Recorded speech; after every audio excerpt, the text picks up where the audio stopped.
Before we pray, let's first take a moment to listen to God's Word. And then we will pray together. Heavenly Father, I come before you at the start of this new day with a grateful heart. Thank you for the gift of life, for protecting me through the night, and for giving me another chance to live in your presence.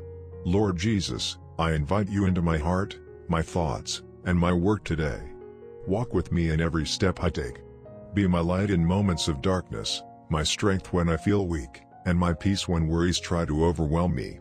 Holy Spirit, fill me with wisdom and understanding. Teach me to speak with kindness, to act with love, and to choose what is good and pleasing to you. Guard my mind from negativity and guide my heart to remain faithful to your will.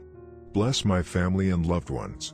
Protect them from harm and grant them health, joy, and peace.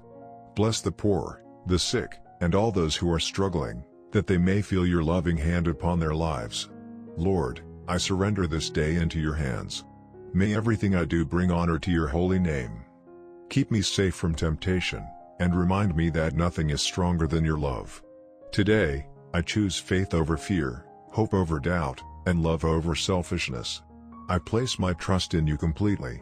In the name of Jesus Christ, I pray. Amen.